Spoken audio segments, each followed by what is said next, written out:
Welcome to the REI Foundation Podcast, where we cover all the steps and strategies to make your real estate dreams a reality.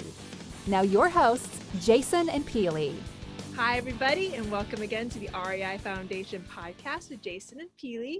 Today, we welcome Mark Kenney. Hi, Mark. Hey, guys. How you doing? Doing great. Welcome, Mark. And Mark is a seasoned real estate investor, best-selling author, entrepreneur, and founder of ThinkMultifamily. Mark started his career over 20 years ago and has extensive experience in property valuation, acquisition, and operations. And Mark has invested over 2,000 units and has a top-notch reputation among the multifamily investment community for providing exceptional value to investors and the community while being easy to work with. And he now teaches others how to invest in multifamily, including an educational group, which just started back in October. Mark is a 1993 graduate at Michigan State University in accounting and is a CPA and has provided IT consulting for 20 years and now leverages his vast IT experience to bring new creative technologies that will help others in the multifamily space. Wow, you have it covered. This is amazing. Yeah, I didn't know I put my year in there. Now everyone knows how old I am. Sorry. I graduated when I was 12 from college. That's it. So that's it. Doogie Howser. Yeah, that's it. So if anybody, we have the video on right here. So yeah, he's got the scope. But welcome. Thanks. This is a great story here. We'd love to get a little more context. How did you get started in real estate? So I grew up one of 7 kids. I really didn't have a lot growing up, to say the least. We had, people worse off than us. We had food and we had a place to live, which is great. But anything above that, we really didn't have. So I had a lot of kind of embarrassing times growing up. I remember my dad had a 1969 VW Bug that was primered, that kind of reddish pinkish color, and he'd be driving by. My brother and I, twin brother, would be like, past girls were like, oh my gosh, we'd go down in our seat, So I had a lot of those moments growing up, and it was kind of like, I don't want to go through that with my kids. And my parents are not entrepreneurs at all, and nobody in my family was. My twin brother and I actually really had a big heart to do something more. But so in college, I went to college, you mentioned CPA, and started looking at properties when I was a senior in college. Had my first accepted offer when I was 21, just on a duplex. Wow. And then my dad talked me out of it. Wow. So I remember where I was sitting. I was sitting at Hardee's in Michigan, and my dad just I came to the conclusion it didn't matter what the deal was, no deal on the planet was good enough for him price-wise. And he wasn't even an investor, but I value his opinion. So after that, I'm like, man, I'm going to look at properties, not take my dad with me anymore. And I stopped taking him with me and bought a property that was a complete, basically, gut job, and told him after I bought it. Nice. And so kind of fell into it somewhat. I always loved real estate and I don't know why. And knew that I didn't want to do the corporate world thing for my whole career. What's amazing there is that, so you talk about your background, but a lot of people are just so scared to get started. And here you are, 21, you're in college, you have your dad telling you no, and still you go out and do it. What is something that would sets apart to allow you to do that? What's something in your mind? Was it just that you were so focused on making change, or? Yeah, I mean, truthfully, it was really more, I was so fearful of not having money. Okay. And it's a bad thing, right? I mean, I still struggle with now. It's like, well, why do you still struggle with it? I don't know. It's one of those things, you shouldn't put trust in God and not struggle with that. But the fact is, I was so fearful of not having money to support a family when I got older, and seeing my dad that worked his butt off, and you come home and, work on cars that are broken. He would spend 2 hours fixing a toaster. Go buy a toaster for $15, But no, he would do that. I didn't want to have that growing up. And my mom helped us with that. She's like, yeah, you need to try to do more. And I have 7 kids, and I'm really the only one out doing my own thing, really. So I drive, I guess. What does your twin brother do? Does he not? So we started together, and then he got married. His wife didn't want anything to do with real estate. So we kind of dissolved that, but he's IT like I was. Got it. And he's CPA as well, like me. So pretty. Oh, wow. Yeah. Wow. Well, your parents, I'm sure, are proud. That's pretty active, even for the two of you right there. Amazing.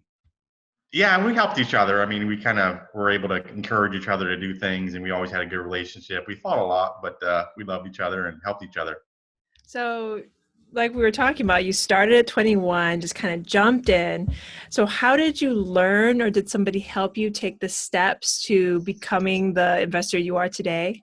Yeah, so we, the financial background definitely helped. I mean, it's not the only thing. The thing I kind of really lacked was the understanding, raising money from other people. But I had a guy that both my brother and I really, really liked. That was a commercial real estate guy in our hometown. He was really the only commercial real estate guy, and he kind of took a liking to us. And we were young guys, and he was probably in his 50s at the time, and he taught us a lot and really encouraged us. And we bought, I think, like 6 properties from him in a couple year period of time. And but that was with my brother and myself. We started raising money. We joined some other groups here and there that kind of helped a little bit more on raising money. But the biggest thing I concluded, that I didn't have very good on the IT side. I was really good. I had to go to different projects and meet people, but I really didn't have I didn't really care that much about people's personal life, frankly. I didn't. I never got into, if they have wife and kids, and, so it was kind of one of those things I didn't take the time to really understand people. And now with real estate, my whole goal is it's not to get money from people. It really isn't. We can get money enough to do things, but it's to understand people, what their goals are. Maybe we can help them, maybe we can't. I refer people to other people, self-storage, mobile home parks. I have people in that industry too. So that was a big kind of 180 for me. And people that knew me from before doing IT, like, who are you? It's like, you're totally different. I'm like, yeah, I'm happier too. I have a lot more friends now. I really do. It's been great. It's amazing when you start to care about the nuances of people. That's right. People. It is. It really is. Yeah, I love that. At a certain point, it just becomes money and becomes a shutoff valve. But that's an incredible point. If you can understand what people want, because especially in raising money, you want it to be the best option for everyone. And if you don't understand what they're looking for, even if it's a slam dunk deal, it may be outside of their threshold for risk tolerance, or it might not be the right time for the whole pattern. There's just so many different levels there that could make something that seems to you like the best investment really just not even be in the ballpark for another person. So, and you first start out, admittedly, right? You're scared, you're raising money for the first time, and you need to care that it's a good investment for them. But if they have the money, you're kind of like, yeah, this is good. This is a good deal, which it is. But you need to understand really what they're looking for, and make sure if they're investing in things in IRA, we tell them about UBIT tax and UDFI. We explain all things so they come in as knowledgeable investors, which should hopefully result in us having less issues by doing that. Yeah. Thank you. That's great. So tell us where your business is today. Where's your focus and what's your direction currently? So we have about 2,300 units, I guess, now, and another 500 or so under contract, I guess, 2 properties. And people are like, well, how many you're trying to get? I'm like, there's not really a number per se. We did say we wanted to do, we've done like 1,200 and some this year already. But at the end of the day, if there are enough good deals out there, we'll keep buying. They're not going to stop. Why would we, if we can keep going? And then, we have the education piece. We've been helping people over the last year, and I mentioned October of this year, we kicked off kind of our coaching program, and we kind of fell into that by accident, wasn't even planned. Kind of an event happened that kind of threw us into that, and then now we're like in love with it, both my wife and I, and we do events 3 times a year. And it's seeing people that can potentially take action and change their entire family history. It's just unbelievable to me. It's what happened to me, because I was in a rut where I was doing IT. I'm in an IT company making actually a lot of money. But that sleeping 3 hours a night, ignoring my wife completely at the time, that caused some significant issues in our marriage. And people was, what's your why? I'm like, well, I had to make a change, about 4 years ago, or I was going to, probably family fall apart. So, I went to Paris for projects, and Belgium sounds great, right? It wasn't for me, because it took too much time away from really what's important to me. Well, thank you. Yeah, we usually ask that question later on, but it's such an important part just to understand why you're doing what you're doing. And that's amazing. And for people who hear 2,300 units, it's a lot. And they probably are sitting here listening, well, wow, how could I ever even achieve just getting to one property? So what's an actual step for someone today if they're looking for multifamily to get them started? If they're going to start, I mean, the fundamental is the education piece, which they can get a lot of different ways, in books and podcasts and online, things like that. But end of the day, I think the first question anyone has to ask themselves is really, am I willing to partner with somebody, yes or no? If they say no, then it's a pretty easy, you're limited to what you can do with your own net worth and both liquidity. You can only go so high. If someone says, I'm open to partnering with somebody, then it's limitless what you can do. And end of the day, if you call a broker and say, hey, I'm brand new to multifamily and I'm a great guy and I'm looking for properties, one discussion, call them up and say, hey, my partners and I, it has to be true, right? Partners and I own whatever, pick a number, 1,000+ units. We're actively looking in your area. We bought 4 properties already this year, and we want to see what you guys have in the market. Total different discussion and instant credibility through somebody else's story and track record. Yeah, I That's love what that. it comes down to. Yeah, pre-framing the story is everything, especially when you're just getting yourself your traction. So for your group, how do you source what you're looking for in terms of assets you're looking to buy? What's something for you? Are you buying where you are in Texas? Are you creating in other markets? Or what's something that sets a parameters for you so you can make a quick decision whether it garners further look? So it's been, let me see, 14 months since we bought in Dallas, unfortunately, but that's function of the market. We own a lot of properties here. I personally don't get it anymore here. Cap rate's so low. I just don't see it. So we started buying about 800 units in Atlanta this year, and in my mind, a couple years probably behind Dallas. We bought some in Memphis, more for cash flow. So our strategies changed a little bit. We bought a lot of properties in the past that required almost down to the stud rehab, and there's nothing wrong with that. I think there's nothing wrong with having that in your portfolio. But this whole concept that the market appreciation is going to continue, which it could not, and focus more on what's a little bit known, either forced appreciation, I can improve the property through management or rehab, but something that's cash flowing in the markets that probably don't fluctuate as much as some of the other markets. What we look for, your typical job growth, population growth, but some of the places we're looking, the job growth isn't huge, but it's more kind of steady. Doesn't fluctuate as much with the economy. So we kind of have a mixture of properties. Well, thank you for that. Yeah. Thank you.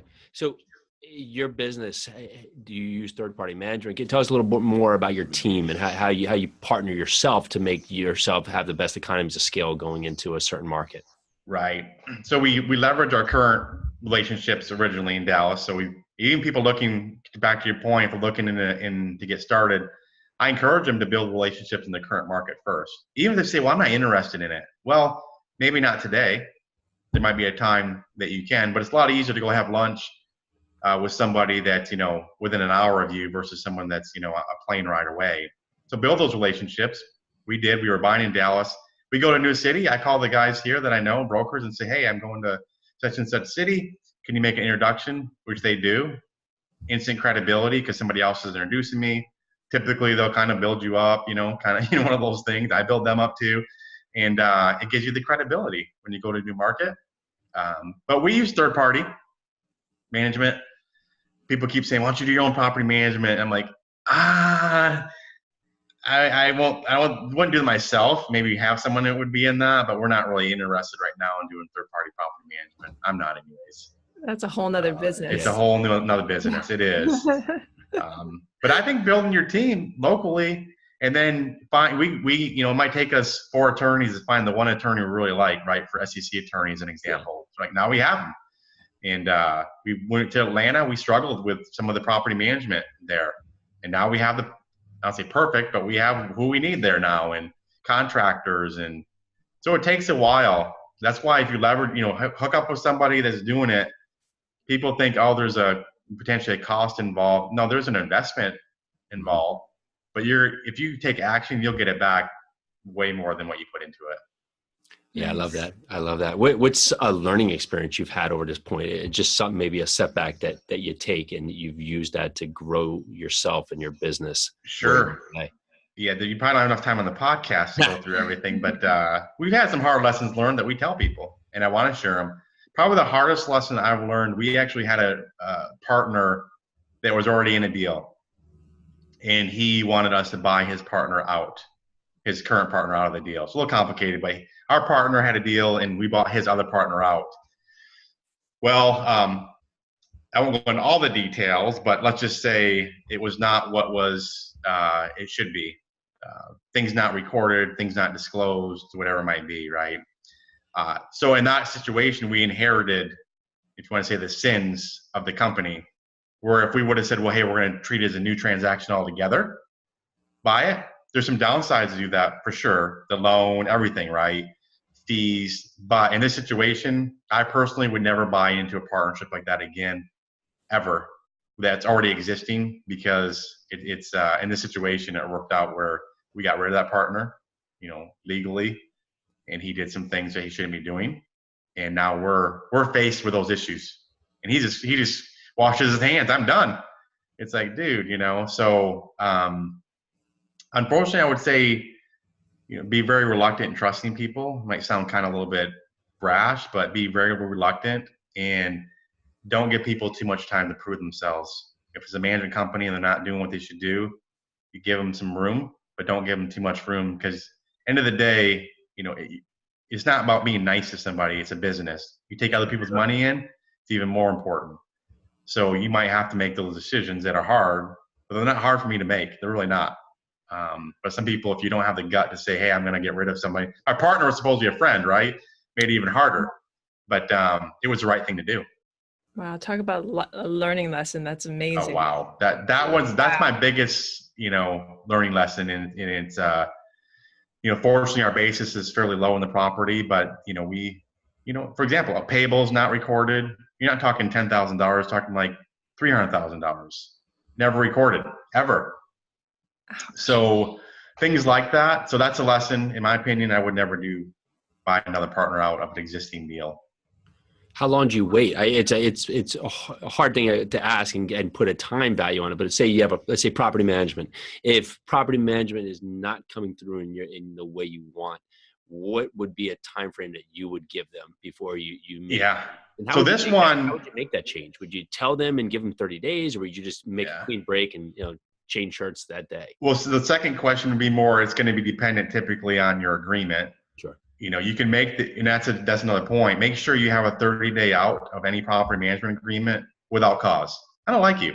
Whatever it might be. It doesn't matter. It's without cause. I can release you. You can release them that day. You're probably going to owe them for the 30 days. In this situation, we, it's a little more complicated because we actually have a board of directors that oversees this property with an SEC attorney from Harvard, and some pretty high caliber guys. But this one, really within 2 months, we knew things weren't working out, which is pretty fast. And after that, it took us about almost 2 months legally to get him out. Wow. And so I don't know what the right number is. Every time a management company takes over, they always have the excuse, which sometimes legitimate. Oh, we're getting rid of the bad people. Yeah, the old guys lease to, so occupancy goes down. Not uncommon.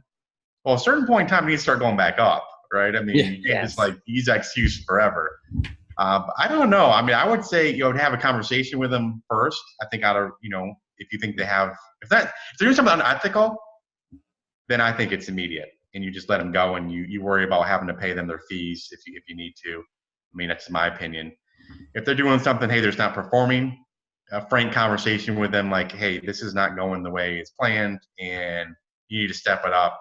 And what are you doing? I don't like it when a property management company says, oh, we're going to do this now. It's like, well, why were you trying that before? Like, why these new concepts? They're not, right? But probably 2 months. In my mind, is enough time to see some sort of results.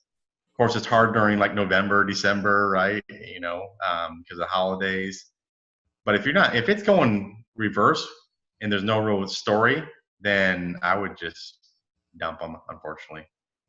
No, I love that. It's not personal, and you're bringing other people's investments, so you have to have metrics you stick them to and take action. So thank you, because even for us, we're learning just making sure that we're keeping the rhythm with our property managers, and it's just they have a plan, and all of a sudden they come with this red herring and they say, well, we're going to do this magical thing today. Well, where was that day one when we talked over it? Why is that? Today? Yeah. Yeah, So, it takes a while to, and it's end of the day, you can have the best property management company on the planet. You really can, but it's who is there, who's the face of the property on a day-to-day basis. yeah. How can the same property literally be 95% occupied with a manager and then 80% occupied with another manager? Price stay the same, property staying the same, locations the same. It's the people. It's a business. No other business. How can someone go and become a new CEO of a company and just take it from, you know, whatever to whatever, and someone else goes in there and runs it down? Yeah. It's people. It's the people. No, It most is. definitely. Well, this is going on sort of your educational group, tangent on your educational group. What steps would you give somebody either in your educational group or just anybody new to this business? What actionable steps would you give them to get started? Yeah, so I would say, education for sure. I mean, read some books, podcasts, Bigger Pockets, all those type of things. That stuff is all free, pretty much, almost free. And you can get the knowledge first. Then I would say you have to define your criteria. That's your next step. And it's number of units and price and location and all those things. But I think you can't even do that until you decide whether you're going to partner with somebody or not. Because we were trying to buy in Atlanta and we weren't able to for a while. We were trying to buy. We partnered with somebody there that had experience there, and we got deals kind of right away. So if you build those relationships with partners, if you say I'm not going to partner, it's pretty easy. If you're going to partner, and like I just gave an example of a pretty bad partnership, but we still partner with people, right, and still learn from them. But if you figure out who you're going to partner with, net worth wise and what their skill set they have, it totally changes what you can do. You don't have to do it all by yourself. That's the key. I see people all the time. Should I buy a 2-unit because I can buy it by myself? You can. We started small, but you're going to spend as much time doing that as buying a big unit. We have someone right now that we're helped, and he bought a 60 unit in April and he's buying 320 plus unit right now. And this year, just started. Another guy, his first unit was his property was 80 units. Big for your first property, but they can't do it on their own. It's people that go, I don't like that. Well, it's political. I'm sorry. That's the way the world works. And if you don't have a story, you're not going to get a deal unless you way overpay. Yeah, it's true. So, and what makes a great partnership? What are points that would stand out to you that you said? And of course, this is a good point, but what's some key aspects you would look for in a partner? Yeah, I'd say someone that has something you don't have. Okay. So people come to me and say, well, I don't really have that much net worth. I don't think I can do a deal. I'm like, can you find a deal? Oh, I think I can find a deal. Can you raise money? So someone that has something you don't have, compliments you, is great. And someone that has not just the same goals with you, but kind of treats people the same as you. So if someone treats people completely different than the way you treat them, then you're going to get associated with your reputation is going to somehow come onto you, and your reputation we kind of mix somewhat. It's Mark and Tammy. It's not Mark or Tammy. It's Mark and Tammy. So if someone does something wrong or treats someone differently, then it's reflected on both of you. So make sure the softer skill side too is there. Treat people the same. You don't have to be the same people, but if someone's really harsh to somebody and someone's really they're not, then you need to be mindful of that. And then, if someone says, well, I'm not very good at numbers, I'm like, well, go find a partner that's good at numbers. It's pretty, that's pretty easy. They have a skill set that you don't have. They might not be good at raising money, which isn't uncommon, right? Because they're good at numbers. So it's a great marriage that way. Wow. Nice. I really like that. That's great. The point about just finding someone who treats people in the same way, and hopefully in the care, find light that you do is a point that you should really listen to out there, because that's it. You want to make environments better for other people, and you have to make sure that partner has the same mindset as you. So thank you. That's yeah. Awesome. Oh yeah. And if your gut's telling you like, oh, I don't know about this person, either one of two things: you dig more or you walk away. Right? I mean, you dig until you're like, oh, I don't know. I still don't feel good about the partnership. Yep. Don't let money skew you. I mean, and women typically have much more intuition than guys do. They do. So listen to your wives, guys, person, whatever, whoever, and it's true. Yes. Oh yeah. I believe me. I know. I've lived there. I've done that. And, But that's the key. If your gut tells you something's not right, usually you know up front that, hey, maybe the guy we partnered with, he had everybody, not us. He had tons of people fooled. Harvard attorney. I mean, he had people fooled. But not most people can't get away with that. Yeah. It's an exceptional con artist that can get away with that. That's crazy. That's Crazy. crazy. So I want to take it. This is a little off script, but I kind of want to delve into partnerships a little bit, especially Sure. with your partnership with your wife, because you said she works with you in the educational group. Does she also syndicate and raise money with you as well? She talks about the deals. She can do deal analysis, but really she focuses more on the education side as Nice. far as the events. We put 3 events on, 3 2-day events a year, which is a big deal. And she does a lot more of the social media and things like that. So a lot of things that I would have said before, well, that's not quite as important as what I do, right? I find deals and I raise money. Well, I can tell you that side is equally or more important than what I do. So understanding your partner, that just because you think you do something different than them doesn't mean it's more valuable. If you raise money, well, if there's no deals, you can't raise money. If you find deals and can't raise money, then you're dead too, right? At the end of the day, everything's going to be, I think I'm doing more than somebody else. They think they're doing more than somebody else in a partnership. I would treat it deal by deal and have categories set up with percentages. Who finds the deal gets a certain percent, who raises the money, and prorate it deal by deal. That way you get away from this somewhat, someone thinks they're doing more than somebody else on a deal. So we meet couples all the time, and the wife can't convince the husband that real estate's a good idea, or the husband can't convince the wife, and all of a sudden there's a stalemate and they can't do anything because someone can't do something. Did you start into real estate first, and then vice versa? Your wife said I did. Good. So And how did you get over that hurdle to talk? There was no hurdle actually with her. I got married when I was 23. I already had, I guess, just 1 or 2 properties at the time, and my wife would buy everything possibly buy if let her, from a real estate. She's good on other areas, but real estate wise, she has the bug and she sees the value in it. We didn't struggle with that. We struggled a lot more when I was doing too much of the IT and she didn't understand what I was doing. And, I was sleeping 3 hours a night, and that was more of a struggle. But for real estate, for us, fortunately, it hasn't been a struggle. Nice. Very cool. Nice. Yeah. I love that. No Yeah, struggles. no, that's great. It's refreshing because we tell people that you both have to be on the same path, or it's not going to be a viable option for each of you. Just like the IT was maybe not the right direction for you overall. It's the same thing with real estate. If both can't agree, it's going to be a fight. It's not going to be a happy environment for anybody. Even if you're having success in that part, your relationship's going to struggle. That's exactly right. Yeah. Maybe we should get her on the podcast. Oh, that's great. Yeah. Oh yeah, you can have her. She's phenomenal. Do you have a morning routine or anything that sets your day up to get you started? I don't. I mean, I get up early. I just do, and kind of go to bed late. I don't really sleep that much. I don't require a lot of sleep. So I try to go to the gym. I figure out if I don't go to the gym in the morning, I'm not going. So I know myself from there. So that's the main thing I'll do. But unfortunately for me, my routine is usually I get up and grab my phone and or computer and I don't really take much downtime for myself like people do. And it's something you need to work on and balance. So between the kids and my wife, the only thing I would get is a gym maybe as far as but even then I have my phone with me. So but no real routines. I'm guilty. I've been trying to work on that aspect too of just the already set go activity, phone in hand. Right. I'm up really early and I'll just start going, so I would say as much as possible, if you can do it where, certain times you say, hey, you're not going to check your phone. And then I don't do that, but I need to actually.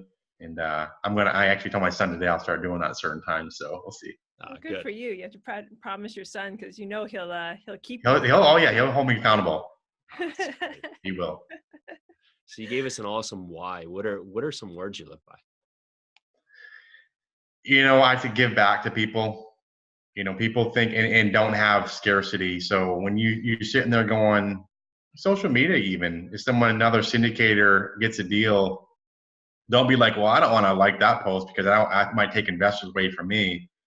I can tell you without a doubt, if you give and you are encouraging the people and you're actually, thankful that they're doing well, then it will more than come back without. And if it doesn't, oh well. But I can tell you by being a giver, no doubt it will come back. Nice. I love that. Thank you. That's some good words. Yeah. Well, what are the best ways to find you if people are looking to get to know you, either get to on your educational platform or even invest with you? How can they get a hold of you? So our website is thinkmultifamily.com. So just thinkmultifamily.com, and my email is Mark, M-A-R-K, @thinkmultifamily.com. Fantastic. And love to talk to people. Especially real estate. You get going. A few things I like: real estate, cars, and UFC. So that's another lesson learned for people raising money. People think, I just go pitch a deal. No, you get to know them, find common denominators between the two of you, whether it's family, whether it's kids, sports, and talk about that. Yeah, nice. I was going to say we can talk a little bit about UFC off camera later. Yeah, it would take too much time probably right now. That's it. Well, this is awesome, Mark. I really enjoyed this. We've learned a ton. Yes. Thank you so much. Thank you so much. Thank you guys. I really appreciate it. Thank you. Again, this is the REI Foundation podcast with Jason and Peely. Thank you again so much to Mark Kenney, and thank you to you for listening. So grateful. Thank you. Thanks for tuning into the REI Foundation podcast. Check back next time for more awesome tips and strategies to launch your new you in real estate.